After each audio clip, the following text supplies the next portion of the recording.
အားလုံးပဲမင်္ဂလာပါရှင်ကျမရဲ့ခင်သနာ YouTube channel page ကနေပြန်လည်ကြိုဆိုလိုက်ပါတယ်အပတ်စဉ်တနင်္ဂနွေနေ့တိုင်းကျမဖတ်ပြနေကြဖြစ်တဲ့ Grace Under Pressure ဖျားမြတ်မှလွတ်မြောက်ခြင်းဆိုတဲ့ဆောင်းပါအပုပ်40ဖတ်ပြတာဒီတစ်ပတ်တော့အပုပ်40မြောက်ရောက်ရှိလို့လာပါပြီဒီတစ်ပတ်ပြီးရင်တော့ကျမဖတ်ပြနေတဲ့အပုပ်40ပြီးပြီဖြစ်တဲ့အတွက်နောက်တစ်ပတ်တနင်္ဂနွေနေ့မှာအခြားတင်ဆက်မှုပုံစံတွေနဲ့ကျမတင်ဆက်မှာဖြစ်ပါတယ်ဒီတစ်ပတ်နောက်ဆုံးဖတ်ပြမယ့်ဆောင်းပါကတော့ကိုယ့်ပစ္စည်းလို့မှတ်ရမလားအများသောအိမ်သားတွေထဲမှာနောက်ထပ်ဥယာမိတာတစ်ခုကတော့တစ်ရှူးတွေဖြုံးတီးတဲ့ကိစ္စပဲအခုနောက်ပိုင်းတစ်ရှူးသုံးရဲ့အလေးထားများလာကြတယ်စားတောက်ဆိုင်နဲ့အများသောအိမ်သားတွေမှာလည်းမဟုတ်ဘဲကိုယ့်အိမ်တွေမှာပါလက်တော့ဟာစားတို့သုံးဆွဲလာကြတယ်ကျမ်းမာရေးရှုထောင့်ရကြည့်ရင်တော့ကိုယ်ကြိုက်တယ်အမြဲတမ်းဆိုထိုင်းနေတဲ့တုပ်ပွားတွေရဲ့ဘက်တီးရီးယားပိုပေါက်ဖွာလို့လွယ်လို့ပါပဲကိုတင်တန်းခန်းတဲ့ကအိမ်သားထဲမှာလည်းတ िश ူလိတ်နဲ့အတူ pH care နဲ့ sanitary pad တွေပါထည့်ပေးထားတယ်ဒါတွေဟာတင်တန်းကြီးတွေကဝန်ဆောင်မှုတွေမဟုတ်ဘဲတင်တန်းသူတွေကိုမေတ္တာနဲ့ကိုပေးတဲ့ကျန်းမာရေးဆောင်ရှောက်မှုပါပဲအမျိုးသမီးတွေရဲ့ private area ဆိုတာ AP 6တွင်နေဖို့လိုပါတယ်တ िश ူနဲ့6တွင်အောင်လုပ်ပြီးမှအတွင်းခံနေရာကစွတ်မနေတော့မှာဒီတော့တ िश ူသုံးရပါမယ်ဒါပေမဲ့ဖြုံးတီးပစ်တယ်လို့တော့မလုံးမိဖို့လိုပါတယ်ပတ်ဝန်းကျင်ထိန်းသိမ်းစောင့်ရှောက်ရေးအရာကြည့်ရင်တော့တ िश ူသုံးတာတော့တ िश ူဆိုတာ3000မသုံးတဲ့အရာပါကျန်းမာရေးရှုထောင့်နဲ့လူနေမှုရှုထောင့်ကြောင့်ဒါသုံးနေကြရတာ shopping center တွေကအများဆုံးအိမ်သားတွေမှာလက်ဆေးပြီးကြရင်လက်တုပ်ဖို့တ िश ူစာတွေကိုအထက်လိုက်ဆွဲထုတ်လက်ကိုတပြန်းပြန်းနဲ့ထိအထွေးလိုက်အမိုက်ပုံနဲ့ပြစ်ထက်လိုက်ကြတာတွေ့တိုင်းစိတ်ကတိကအောက်ဖြစ်ရတယ်ဒီလိုလုပ်နေတာတွေနဲ့ကိုနဲ့တဲ့တဲ့တိုးလို့ကတော့သူတို့ကိုကြည့်ပြီးရက်ဆက်လိုက်တာလို့ပြောဖြစ်အောင်ပြောလိုက်မိတယ်ရက်ဆက်တယ်ဆိုတဲ့စကားကိုသူတို့နားလည်ချင်မှနားလည်ပါလိမ့်မယ်ကိုကတော့ရက်ဆက်တယ်လို့ကိုခံစားမိလို့ပြောတာပါပဲအိမ်သားတွေကအမိုက်ပုံထဲမှာလဲတ िश ူစာတွေအရှိအကြီးတွေ့ရတတ်တယ်သုံးလိုက်တဲ့ပမာဏနဲ့ထိထိရောက်ရောက်တန့်စင်နေဆိုလုံလောက်ပြီလေအတန်ရှင်ရင်ဝင်တဲ့အမျိုးသမီးတွေကတော့တ िश ူကုန်တာနဲ့အသစ်ထပ်ဖြည့်လုပ်ပေးကြပါရဲ့ customer ဟာအမြဲမှန်နေတာမလားကိုတင်တဲ့သူဆက်ကြောတလီတယောက်ကိုရှိမှာတ िश ူတွေအလွန်ကျွံသုံးနေတာမြင်လို့မနေနိုင်ဖဲပြောလိုက်မိတယ်သူကသမီးအိမ်မှာလဲဒီလိုပဲသုံးနေကြတီချဲအကျင့်ပါနေပြီတဲ့ကိုတင်တန်းကထားပေးတဲ့တ िश ူကိုသုံးလို့ပြောတာလို့သူကထင်နေတာကိုမှဆက်ပြောရဖို့ခက်ပါတယ်ငငယ်ကအဖေပြောပြဘူးတာလေသတိရသွားတယ်အဖေစက်မှုတက်သူចောင်းသားဘဝတုန်းကသူ့ចောင်းသုံးစာအုပ်တင်နဲ့အင်ဂျင်နီယာသုံးပစ္စည်းတွေမှာစာရေးထားတဲ့မိမိပစ္စည်းကဲ့သို့ရိုးသေးစွာကင်တွယ်ပါတယ်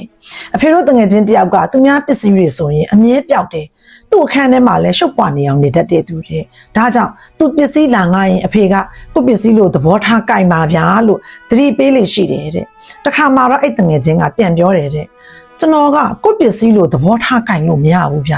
သူများပစ္စည်းလို့သတိထားပြီးရိုးရိုးသေးသေးကင်မှရတာကိုပစ္စည်းလို့သဘောထားလိုက်ရင်လှုပ်ချင်တယ်လို့လှုပ်ထားချင်တဲ့နေရာမှာထားမိခဲ့ရောတဲ့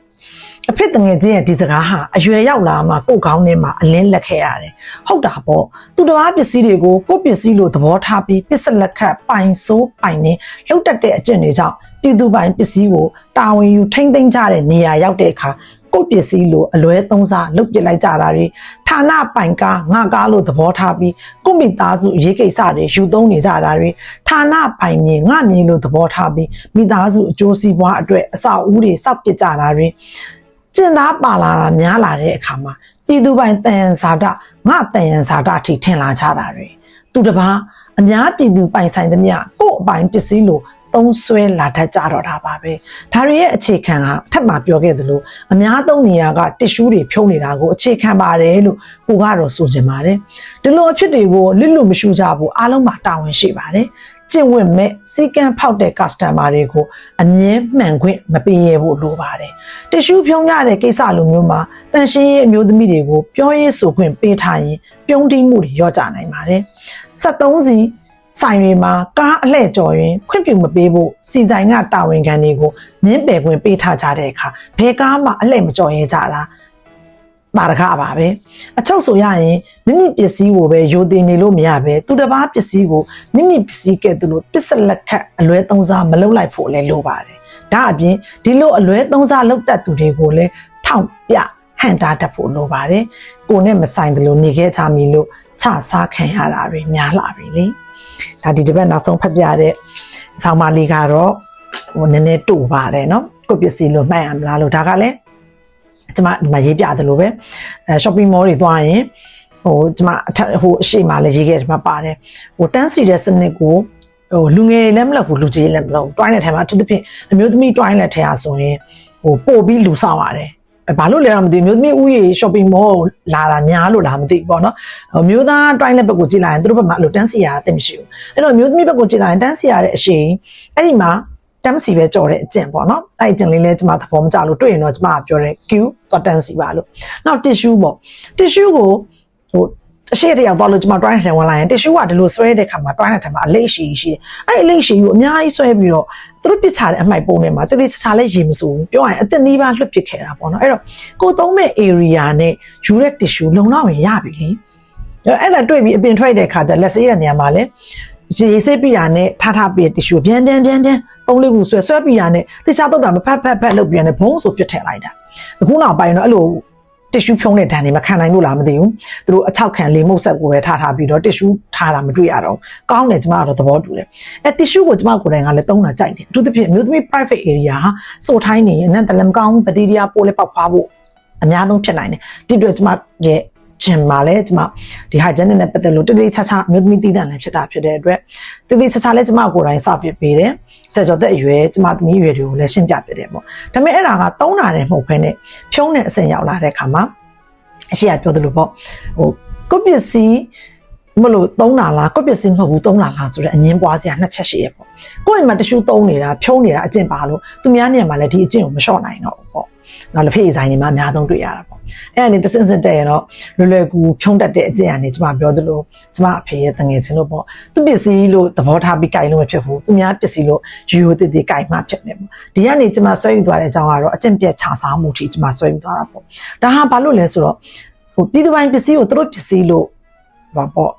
့လူကြီးတွေပေါ့နော်လူကြီးဆိုတာဌာနဆိုင်ရာမှာယာရုကြီးတဲ့လူကြီးတွေကသူတို့ကိုယ်တိုင်ကအဲ့လိုတုံးဆွဲလာတဲ့အခါမှာသူတို့ရဲ့သားစဉ်မြေးဆက်သားတွေသမီးတွေကလည်းဌာနပိုင်းကသူတို့ရဲ့ shopping mall သွားတာခေါင်းရိုက်တာတငယ်ချင်းသွားအဲ့လိုအားစားသူတို့ယူသုံးခွင့်ရှိတယ်လို့ထင်လာတယ်ဒီအစိုးရစီဆိုတာလည်းပြည်သူ့ဘဏ္ဍာတွေကမဟုတ်ဘဲနဲ့သူတို့ဖေထည့်ထားတဲ့စီတိုင်ကြီးတွေကရတယ်လို့ယူသုံးကြတာပေါ့နော်အဲ့အချက်တွေကတော့ပြောရရင်အများကြီးပဲဒါပေမဲ့အဲ့ဒါလေးတွေဘယ်ဟာစလဲဆိုအခုအများဆုံး area တွေမှာကျမတို့ကဒီလိုတွေ့ရင်အမုန်းမခံချင်ဘူးပေါ့ကျမတို့သမီးတွေကလည်းပြောတယ်ကျမသမီးတွေကကျမပြောရင်မမေကိုနဲ့လည်းမဆိုင်မင်းနဲ့ဘာဖြစ်လို့အမုန်းခံတာလဲမဟုတ်အမုန်းခံရမယ်ကျမနဲ့ဘာလို့မဆိုင်ရမှာလဲပြောမမေနဲ့ဘာလို့မဆိုင်ရမှာလဲဆိုင်နေ shopping mall က tissue တဲ့တယ်ပြောရင်တော့ကျမနဲ့မဆိုင်ဘူးဒါပေမဲ့ तू ကအဲ့လိုမျိုးနေရာတိုင်းကိုလုံနေမှာသူ့အိမ်မှာလည်းလုံနေမှာဒီအလေးကျင်လေးတွေကိုသူတို့အိမ်ကမိဘတွေရောလေ့ကျင့်မပေးဘူးလားအဲ့လိုလေ့ကျင့်မပေးတဲ့အခါမှာခဏကပြောတဲ့ကို့အဖေအမေလူကြီးအဖေမေတွေကဌာနဆိုင်ရာအကြီးအကဲဖြစ်တဲ့အခါမှာလည်းသူတို့ပစ္စည်းလိုမျိုးလွယ်ကူ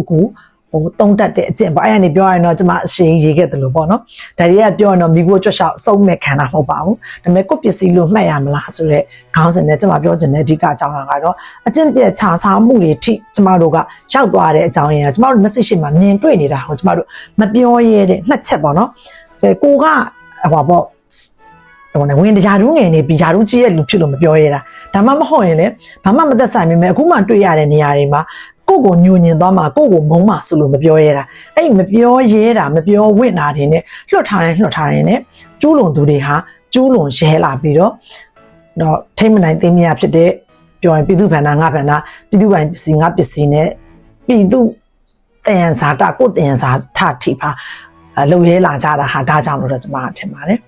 အဲ့တော့ဒီနေ့ကျွန်မဖတ်ပြတဲ့Grace Under Pressure ဖျားများမှလွတ်မြောက်ခြင်းဆိုတဲ့ဆောင်းပါအပုပ်40ရဲ့နောက်ဆုံးပုတ်ဖြစ်ပါတယ်အဲ့တော့နောက်တစ်ပတ်တင်းငွေနေမှာတော့ကျွန်